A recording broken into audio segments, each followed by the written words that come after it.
The second one is something that really gets into this snobbery, but it's really based about personal insecurity.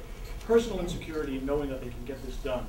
And I would say, I have looked at this a lot. Remember, I sat on those committees that oversaw, whatever the past tense of overseeing something, that oversaw the tech transfer enterprise at my former institution.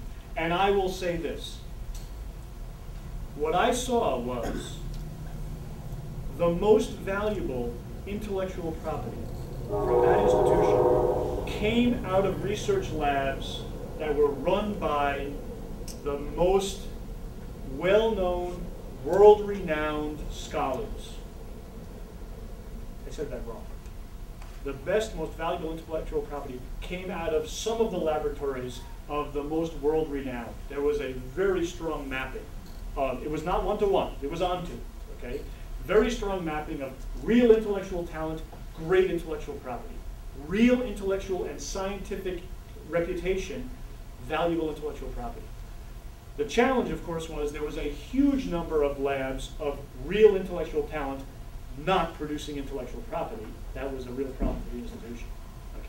And then, of course, the whole triage process had to deal with the issue of some of the ideas that came from faculty that just really weren't producing valuable stuff that had made it through. But you know what? I think the process at a university can put together processes that do a reasonable job of saying, you know what, this is just not there. It's a different question, of course, to does this thing have a chance to go out and make a fortune? That's a very different calculation. But is this technology just not really viable, you know, as a disclosure? Okay, let's go to 2ABC. Okay, so 2A's, these are twos are people who want, you know, faculty that want to participate.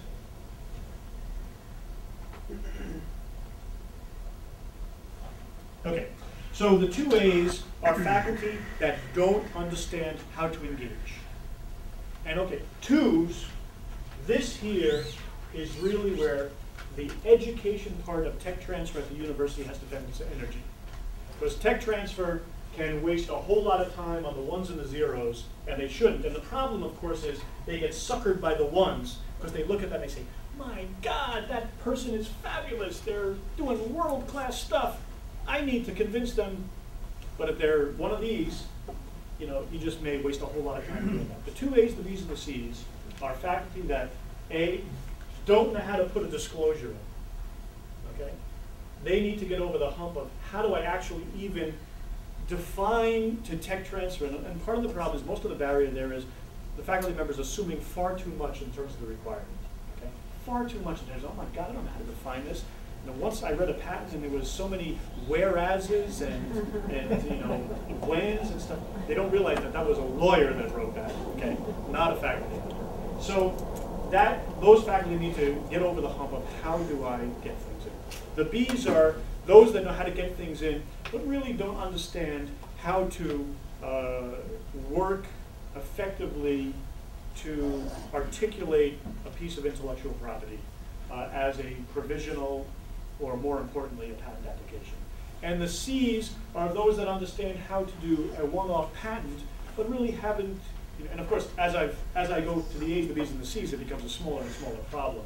The C's are those that don't understand, or not so much don't understand, typically haven't been brought around to the thought process of, oh my gosh, thought process of how do I think about what a patent portfolio that delivers value might be. Okay, a series of individual pieces of intellectual property that all feed on each other. Okay, those are the C's. A, B, C. All right. 3 A's, 3 B's. 3 A's, those faculty that understand how to do the whole thing. Put it together, right? And I mean, those faculty, you want your 3 A's to be as big a pool as possible at the university.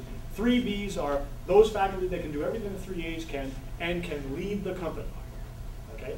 3 B's is a very, very small part of the population. Very small. Okay. I'm not a 3B. God help the employees who are in that startup running under me. All right. In any case, you have to decide where you are on this. And if you see, you know, honestly, I'm one of the two, engage tech transfer. I mean, obviously, you're thinking that you have something of value in the laboratory. Engage tech transfer and say, you know what, be honest, I just don't have a clue, or I'm really struggling with how to get this done.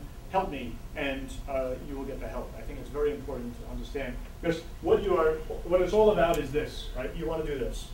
You want to do this. When I first, when I was that wet behind the ears assistant professor that put together that first idea, I didn't have a clue.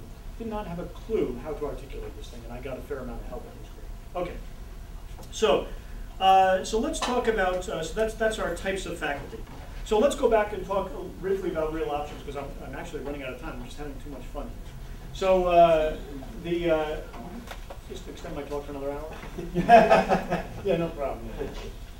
So there is a break. Look at that. I've got 15 extra minutes. With nobody here.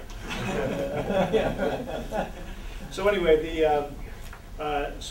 so what you need to think about is think about the opportunity you have here. Oh, there it is. Think about the opportunity here and what the axes really mean here, because the axes can be not just financial reward. Of course, financial reward is an important part of it, but it also can be really what we talked about in terms of faculty. Bless our hearts. Typically are people that really do want to do good for society. I mean, we're in the game. We teach. What are you doing when you're teaching? It's all about society going forward.